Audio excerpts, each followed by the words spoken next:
Baik, selanjutnya kita akan melakukan standarisasi larutan NaOH dengan menggunakan asam oksalat.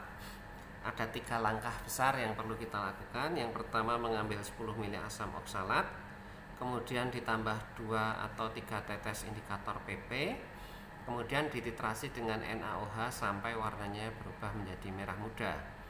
PP adalah indikator yang berubah menjadi merah muda ketika pH lingkungannya itu 8, berarti basah. Jadi PP mampu menunjukkan kapan sebuah larutan berubah menjadi basah.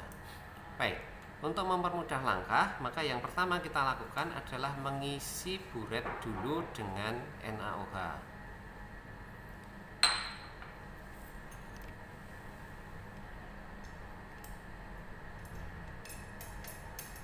Siapkan corong di bagian atas, kemudian isikan NaOH ke dalam buret dengan hati-hati. Ingat, keran bawah harus tertutup dulu. Posisi keran tertutup adalah mendatar.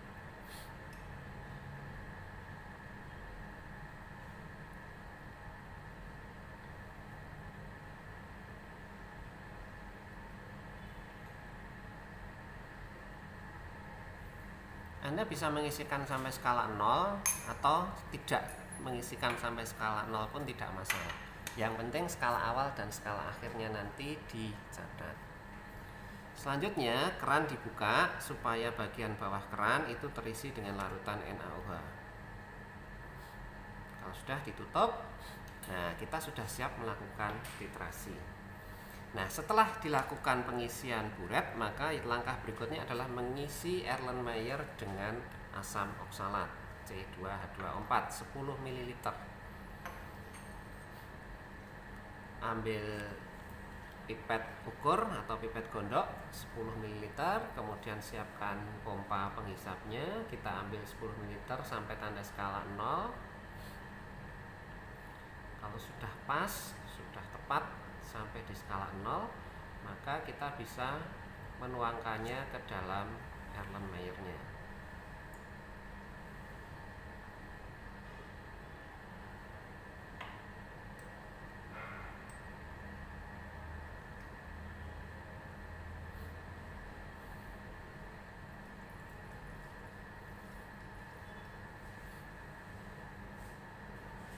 Nah, kalau masih ada sisa di ujung pipet, tidak usah dikeluarkan.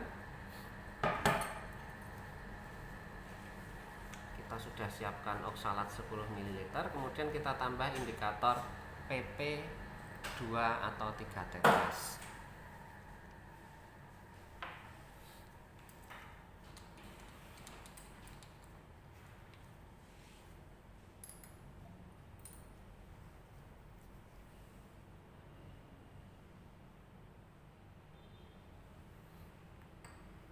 Sudah cukup. Sekarang kita bisa mulai melakukan titrasi.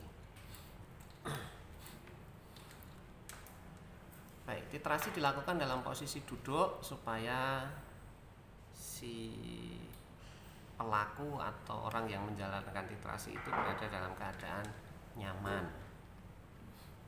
Oh ya, baca skala dulu sebelum titrasi dilakukan.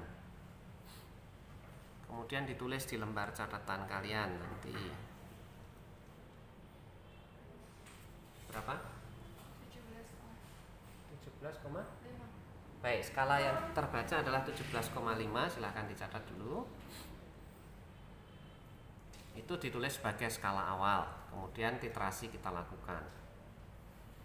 Posisi tangan kiri memegang keran, posisi tangan kanan memegang Erlenmeyer.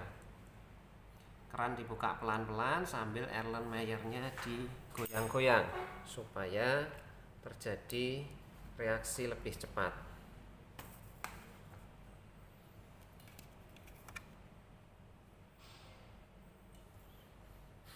Kita lakukan terus, teteskan terus sampai warna berubah menjadi merah muda.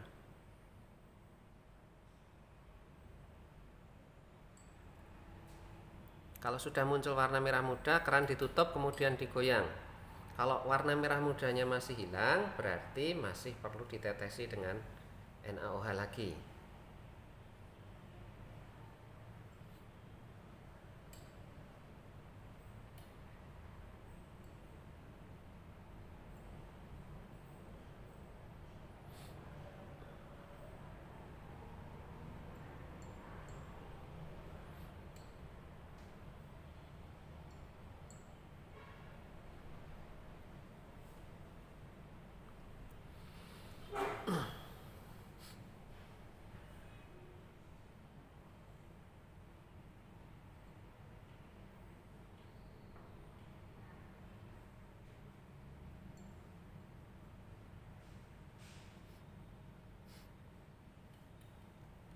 9 tidak ya, berarti sudah selesai. Kalau sudah selesai seperti itu, silahkan dilihat skalanya.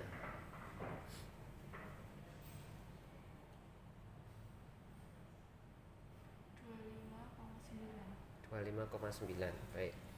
Berarti skala awalnya tadi 17,5, skala akhirnya 25,9. Proses literasi sudah selesai, tetapi proses praktikumnya belum selesai karena kita nanti masih harus melakukan perhitungan. Nah, kalau skala awalnya 17,5 sementara skala akhirnya adalah 25,9, berarti volume yang masuk adalah 25,9 dikurangi 17,5.